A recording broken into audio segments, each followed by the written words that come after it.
አልችልም ወላሂ በጣም ለረጅም ጊዜ ማለት ነው። ያ ደግሞ እኔን ያደረከኝ ነገር ክፍያ ነው።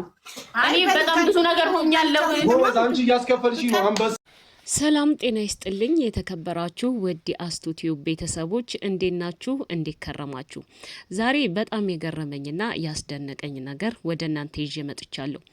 ፉአድና ፍቅር ትናንትና ሁሉም ከማይቀርበት የቲክታክ ፍርድ ቤት ቀርበው ነበረ።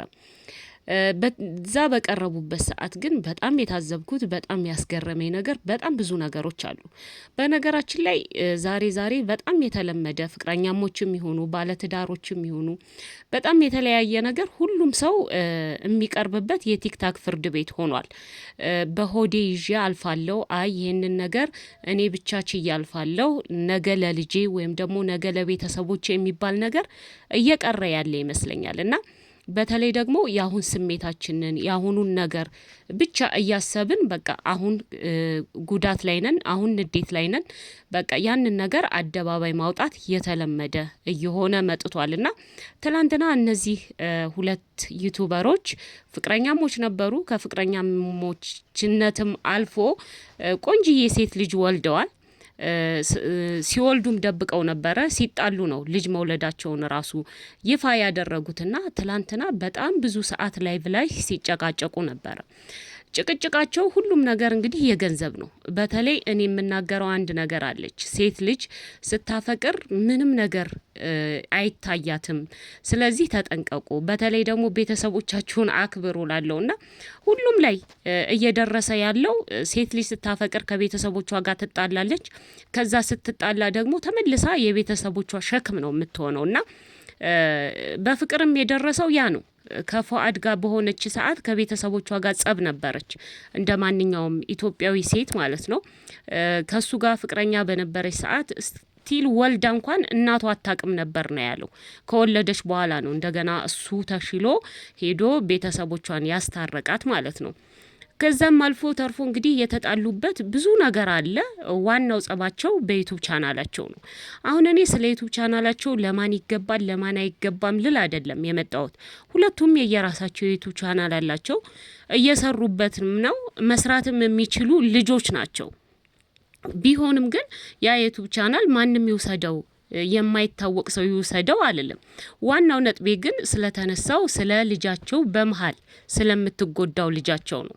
ከዚህ በፊትም እንደምናውቀው ብዙ ጥንዶች ሲጣሉ በመሃል የሚጎዱት ልጆቻቸው ናቸው።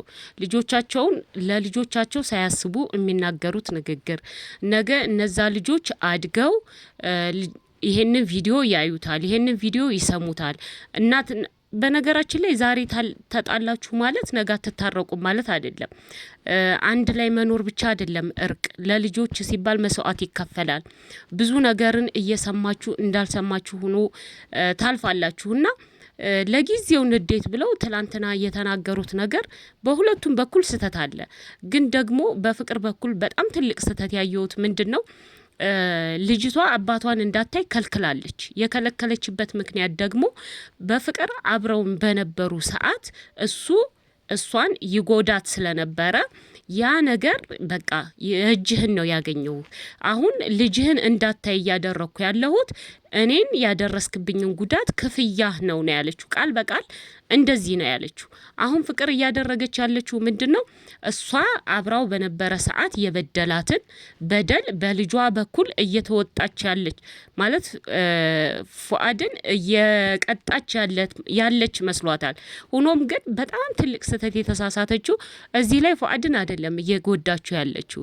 እየጎዳቻት ያለቻት ልጄን እሳሳላታለሁ እንኳን አይደለም በሌላ ነገር በሶሻል ሚዲያ እንኳን ወጥታ መታየት የለባትም ብላ የምትከራከርላት ልጇን ነው እየጎዳቻት ያለችው። በእርግጥ ነው አውቀዋለች አባት እንደሚያስፈልግ፣ እናት እንደሚያስፈልግ ሁሉ አባትም እንደሚያስፈልግ አውቀዋለች። ግን ንዴቷ እስካሁን ድረስ አልወጣላትም። ምክንያቱም ምን እያደረገች ነው? ልጄን ማየት እፈልጋለሁ ሲላት እየከለከለችው ነው። መከልከል አይደለም ማየት እንኳን የሚችለው እኔ ባለሁበት ነው። እኔ በሌለሁበት ልጁን መውሰድም አይችልም ብላለች። በነገራችን ላይ በህግ ከተሄደ ሙሉ በሙሉ መብት አለው። የማሳደግ መብት የሷ ቢሆን እንኳን ለሰዓት ሊሆን ይችላል፣ ለአንድ ቀን ሊሆን ይችላል፣ ሊፈቀድለት ይችላል። ለምን አባት ነው። እቺ ልጅ ብቻዋን አይደለም ወደዚች ምድር ያመጣቻት፣ አብረው ነው ተፋቅረው ነው። ከዛ ላይ እነሱ ሁለቱ ተፋቅረው ባደረጉት ባመጡት ነገር እቺ ልጅ ተጠያቂ አይደለችም። ችግራቸውን ሁለታቸው መፍታት ነው እንጂ ያለባቸው ህፃኗን በመሃል አስገብተው አንተ እንደዚህ ስላደረከኝ ልጅህን አታይም ብላ ስትቀጣው እሱን እየቀጣች ያለችው ምንም የማታቅ ህፃኗን ልጅ ነው። ለዚህም ነው እንግዲህ እባካችሁ ስትጋቡም ሆነ ስታደርጉ በተለይ ደግሞ የሶሻል ሚዲያ እንደዚህ ሶሻል ፊገር የሆናችሁ ሰዎች በጣም መጠንቀቅ ያለባችሁ ነገር ትልቁ ነገር ይሄ ነው። ልጆቻችሁን በመሃል አታስገቡ። አሁን አንዳንድ ጊዜ በጣም ብዙ አሁን የተለመደ ነው። ልጅ ይወለዳል፣ ልጁ የዩቲዩብ መስሪያ ይደረጋል። ከዛ በተጣሉ ቁጥር እነሱ የሚያስቡት አሁን ገንዘብ ማግኘታቸውን ነው። ነገ ግን ምን ልጁ ምናልባት እኮ ዩቲዩበር የመሆን ፍላጎት ላይኖረው ይችላል። በሶሻል ሚዲያ የመውጣት ፍላጎት ላይኖረው ይችላል። እነሱ ግን እያደረጉ ያሉት ልጆቻቸውን መጠቀሚያ እያደረጓቸው ነው። እሺ መጠቀሚያው ችግር የለውም። በመልካም ነገር እየሰሩ መልካም ነገር እያደረጉ ገንዘብ ማግኘቱ ችግር የለውም። ግን በእንደዚህ አይነት ነገር በተለይ ደግሞ ፍቅረኛሞች ሆናችሁ በተጣላችሁበት ጊዜ ወይም ትዳር ኑሯችሁ በተለያያችሁበት ጊዜ ሚስት ባሏን ለመጉዳት፣ ባል ሚስቱን ለመጉዳት ልጆቻችሁን መጠቀሚያ አታድርጉ፣ መሳሪያ አታድርጓቸው። ለምን ልክ እናት እንደሚያስፈልጋቸው አባትም ያስፈልጋቸዋል። አባት እንደሚያስፈልጋቸው እናትም እንደሚያስፈልጋቸው አትርሱ። በቃል ብቻ ሳይሆን በተግባር አድርጉ።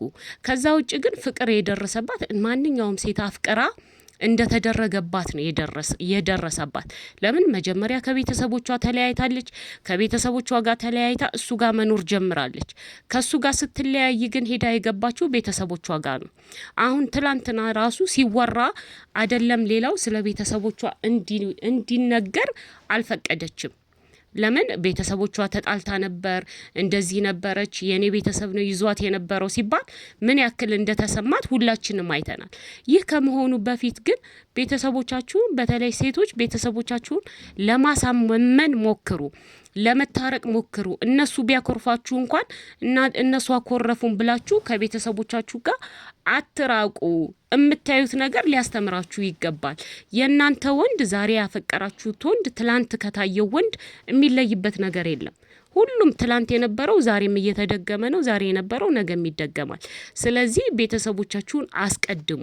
ለምን ገበና ሸፋኛችሁ ስትከፉ የሆነ ነገር ሲደርስባችሁ ሄዳችሁ የምትደበቁት ቤተሰብ ጋር ነው። ምንም ቢያደርጓችሁ በተለይ ሴት ልጅ ሩጣ የምትደበቀው ቤተሰቦቿ ቤት ስለሆነ ቤተሰቦቻችሁን አክብሩ። በቃ እነሱን በጸባይ አድርጋችሁ በሽማግሌም አድርጋችሁ በምንም አድርጋችሁ ለማስረዳት ሞክሩ። አይ ዛሬ አፍቅር ያለውኝ ችግር የለውም ከሱ ጋር ዘልቃለሁ ብላችሁ ቤተሰቦቻችሁን ዘግታችሁ ከዛ መጨረሻ ላይ የሆነ ችግር ሲመጣባችሁ እንደዚህ በአደባባይ እናቷ እኮ አባቷ እኮ ወንድሟ እኮ ቤተሰቦቿ እኮ እየተባለ ከመወራቱ በፊት እናንተ አስተካክሉ ለማለት ነው። ከዛ ውጭ እንግዲህ በፍቅርና በፈዋድ መካከል የነበረኝ አስተያየት ይህ ነው። ልጃችሁን በመሃል አትጉዷቸው። በተለይ ፍቅር አሁን ያለሽበት ሁኔታ በእርግጥ ነው ያናዳል።